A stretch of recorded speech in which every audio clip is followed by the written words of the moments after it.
It's time for the 1430 Connection on 1430 WNAV and 99.9 FM, spotlighting news, newsmakers, and important community issues. Now, with this week's edition of the 1430 Connection, here is WNAV news anchor Donna Cole. Welcome to the 1430 Connection. I'm Donna Cole. This week I have the pleasure of welcoming Comacell Brown. He's best known as Cell Spitfire. Thank you for joining me today. I really appreciate it. No problem. It's a pleasure to be here. So the reason why I asked you on the show, you are an artist, and I found a couple things very cool and very unique recently, including, by the way, your artwork. But Maryland Hall reopened after months of being closed because of the pandemic, and when they reopened, something new and different for Maryland Hall happened. It came out of the gate with an exhibit called the Art of Activism, and it was an exhibit of black artists. And this was done in partnership with the Banneker Douglas Museum and the Maryland Commission on African American History and Culture, and was aimed to empower the voices of black artists. And you were one of those artists. Yes. And then on February 10th, the Arts Council of Anne Arundel County posted on their Instagram, and I guess on their other social media outlets, in honor of Black History Month, the Arts Council of Anne Arundel County is making an effort to establish deeper connections with the community. We are excited to announce that local artist Cell Spitfire will be taking over our accounts tomorrow, February 11th. You will learn about some of his current work and how he was inspired to create them, along with information about upcoming projects and events. So there were two big and kind of different things that had happened. It spoke to me, and I'm sure it spoke to you. Yes? Yes, definitely. One, it was very exciting to get the email from the representatives of Maryland Hall. Maryland Hall is a very prestigious gallery that I've always watched as a youngster. I didn't have the pleasure of ever getting a chance to attend one of their classes because my family was in the medium range of household, but I didn't fit the recommendations to get free classes, so it was a little bit unaffordable. So it always intrigued me to, one, go in there and see their work. So when I saw that the contest opened up for submission, I immediately submitted my bid in, and then, like I said, to get the email was just overwhelming and astounding because I always wanted to just go in there. So for it to be my first time to walk in and see my artwork was a once-in-a-lifetime moment. And just to have so many pieces of work in there just was a blessing to go towards a cause that I've been fighting for the last 2 to 3 years, which is black empowerment and social injustice. So it fit right along the lines of what I was doing.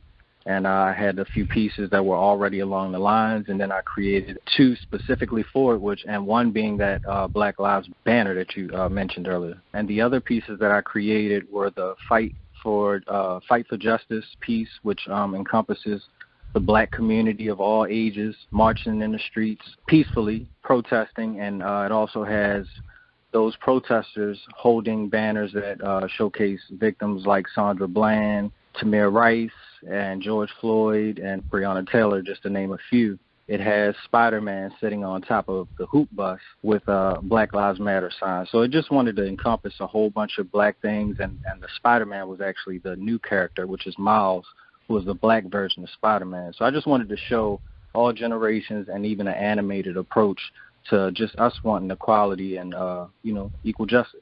You had the Trade a Kid piece in there also, right? Yep, Trade a Kid was my best friend who was murdered.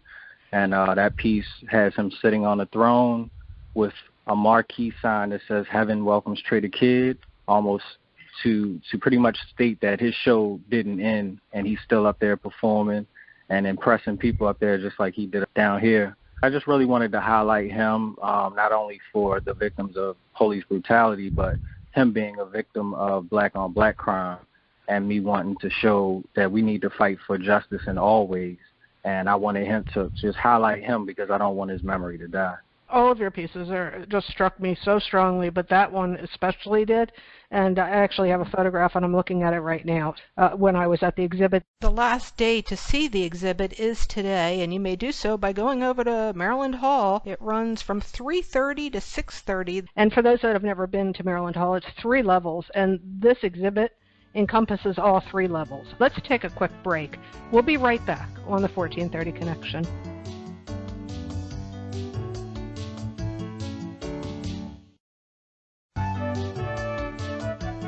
Welcome back to the 1430 Connection. I'm Donna Cole, talking today to Comacell Brown. He's best known as Cell Spitfire. Born and raised in Annapolis, yes? Yes. Your website, cellspitfire.com, gives some information about you, and I'm going to read this paragraph here. Born in the mid-'80s to Comacell A. Brown Sr. and Terry Wilkerson of Annapolis, Cell received little to no love from his father, who initially denied him. The love from his mother began to dwindle as time progressed. Due to an ongoing drug addiction, Comacell's mother, Terry, gave her parents guardianship of her only son. By age 8, Cell became very aware of his mother's battles and began to channel his frustration into art. His newfound passion for drawing and painting was discovered and cultivated at an after-school program provided through the Salvation Army.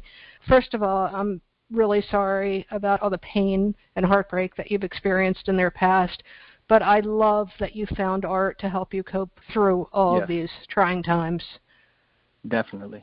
You share that with the community now, do you not, for the younger people in the community to help them through their trying times? Yes, even though crack is the one drug that I felt like in the 80s and even in the mid-90s was a big blow. That's not one of the drugs, at least from my knowledge, that's really attacking the community, but I do realize that the youth is going through so many traumatic experiences from having poverty with the pandemic and coronavirus also impacting that. It's just a very frustrating time. We had a very crazy climate with the past president and even the exchange of power. So, it's just been a really emotional time for Black people. So I've been trying to spread awareness of my talents, my journey, because I feel like if I tell them my journey and they can relate to certain points in my life, that they can just look and almost see a reflection of themselves and believe that their talents are accessible and they can, improve their skills and just be great. So it's always been a prominent point of my career to give back to the community that way if I can't financially. How did you go from holding those paintbrushes and doing finger painting even at the Salvation Army as a young kid to where you are now? How did you, there's a lot of steps between, and you went, by the way, to Atlanta to further your education, did you not? Yes. So I've just always been very passionate about art in general, but not just being stuck to one realm of it. But being at the Salvation Army, they just were always creative with the workshops that they had set up for us after school. And this one time, I can clearly remember them. They had the Army green T-shirts, a big box of them that they passed out, and they gave us these little scribble paint bottles, and they said, just paint whatever you want, and whoever paints the top 3 artists are going to get prizes per your age group. So I just happened to paint Bart Simpson, who was a favorite cartoon of mine at the time, and I could draw him off the top of my head. I'm a really good artist, but typically I like to use reference images. But Bart Simpson, I watched him so much that was the one character that I could just draw. And so I drew Bart Simpson on a cool skateboard and had some nice background graphics. And this being, I think I was 6 or 7 years old. And, after they saw that, I got so much praise from my counselors and also my classmates that I just wanted to continue that. And that transferred to me going into middle school, finally making T-shirts to trying to sell from $5 to $10, which I was terribly undercutting myself.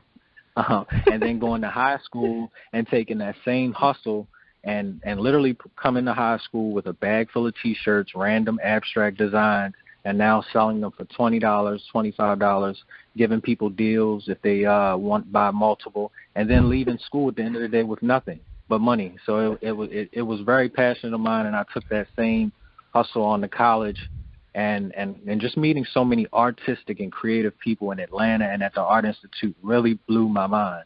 When you're an artist in a small city, sometimes you can feel like you're alone or you're the only person doing it. It's not many people that believe in it. But when you get into a school that just maximizes so much talent, it's competitive, it's inspiring, and it coattailed everything that I'm doing right now, and it made me an entrepreneur and an even better man. So that's where I am now, and I brought all of that back to Annapolis to continue my craft and to spread that to the youth. What year did you go to Atlanta? I went to Atlanta literally right after I graduated high school in 2004. I was 17 years old. Didn't have any family members down there. My first time going out of state, I was a nervous wreck, but I left when I was 17 in 2004. it wasn't right at the beginning of this, but it had to have been a cool period to be in Atlanta with such a huge influence in the hip-hop culture going on at the same period of time. Yes, because at that moment I was actually rapping. Me and my friend Trader Kid and a few others, we had a group called Keep It Raw. We were actively searching music, and it was kind of strategic in my plans, not only to further my art, but I'm like, if there are so many artists that are really buzzing right now in this area, it's important for me to establish myself, get my art out there, my music out there, get my name heard, and potentially move, if not my entire label down here. I started with Trader Kid. He actually lived in Atlanta with me for 6 to 8 months at one period before it got too rough where we both had to come back. But, yeah, that was my plan. I just loved being there. The culture is awesome. Black people are inspiring, and everybody's there to motivate and get you to the next level. If there is a 7, a 12, a 17-year-old kid listening to this now that doesn't feel like their life is going in the right direction, what do you say to them? I say to them that your life can change in 365 days. And we know that 365 days is a year. And it starts with consistent habits that are healthy and good. So that could start out with you exercising every day, something to stimulate your mind, to get you away from these negative things. I've been out here spreading art therapy. And most of these workshops that I do, which I've been linking up with different nonprofits. I recently did one with the Anne Arundel Community College, where I really just spread my knowledge of art therapy, different exercises where that'll uplift you and give you self-empowerment. And I really just push that message out there to the youth. So continue your craft, do it consistently. If you do something for 90 days, I feel like it becomes a natural habit, and that's something that I do all the time. And just use your creative ability to channel that frustration. Don't give up. I mean, somebody like me, I went through so many traumatic experiences in my life where I wanted to commit suicide. I wanted to give up. I felt like others didn't believe in me. But artwork and my passion to constantly improve my craft helped me power through. And now I've been able to live out my dreams. I mean, last year I just did designs for Lamar Jackson. I mean, the MVP quarterback. I was able to create hoodies with my own design where he gave me leeway and creative ability to do that. And that channeled onto the next thing, which was his MVP collection. You know, once in a lifetime moment, not only for him being an MVP, but me being a small town boy from Annapolis, Maryland, who grew up with no dad and no mom. It's even emotional for me right now. So, I mean, I want you to hear that, to know that it's just real and you can be anything that you want to be. It is emotional for me to hear it, too. I think so highly of you. Let's take another quick break. We'll be right back on the 1430 Connection.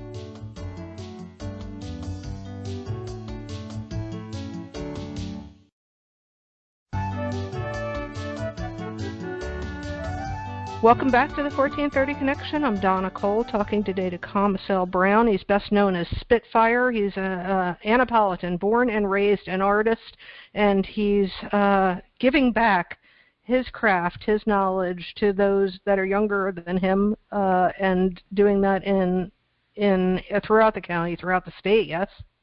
Yeah, definitely. You know, it's interesting. I'd like to give a shout out to. To give a shout out to Leadership Anne Arundel, which was an awesome organization which I joined. I'm still a part of now in their flagship program. They've expanded my knowledge not only of Annapolis but Anne Arundel County, with me making connections with the Anne Arundel County Police Department, Annapolis Police Department, and having so many cool workshops coming up in the summer and art projects and collaboration where I feel like we can really help bridge the gap right now between the police department and the city and everything that's going on right now. That definitely needed. We saw across the United States, actually across the world, over the spring and summer of 2020, countless protests and repeated calls for civil rights, for no more racism, for no more police brutality, for no more systemic oppression. We had a moment of reckoning again, one that we keep having, that we should no longer have the need for these protests. But when do you think these protests, these countless protests we had across the United States, including many in Annapolis and in Arundel County, do you think they made a difference? I think they make a difference. I think they're just they're small steps, but I do think it includes not only us black and brown victims, but also white people to join along who see that this is unjust as well. Silence is the one thing that's stopping the movement, and it doesn't, in all cases, have to take a white person coming out and being in the streets marching, but it will take you making a Facebook post or texting a friend and beginning that conversation, or even if you're not used to black people, you don't feel like you understand them, try to just have a simple conversation while you're out at a restaurant or walking through the park or downtown. It doesn't hurt. I do it all the time. If I see somebody around me and we're in, speaking distance, I'm going to say hello. And if we're there long enough, I'm just going to have a conversation. And it doesn't always have to be about social injustice. It can be about how is your day going, or what are you into? And you never know what will come out of that conversation. And I hope at the end understanding comes out, because that's where I think we need to start, So as long as people can hear our voice when we're crying and marching in each protest and try to join in and also voice their frustration, it'll help out in the movement, and it can finally be changed for good. What have you experienced? I know you've experienced the heartbreak that happened in your own home, but what have you experienced that made you scared? Have you been pulled over by the police and you feared for your life? One time, not locally. It was actually in my college days in Atlanta. We drove out to Georgia University, which is more so in the rural part of Georgia, and just getting pulled over because one of my friends were yelling out the window, but getting pulled over and then getting pulled out the car, illegally searched, talked to all types of ways. It was crazy. I felt like the one thing that got us off was us all being students and having student IDs. We all got let off and not having anything, but the experience was a bit traumatic, and especially being away from home with no family or anyone to call. So that was probably one of the roughest times.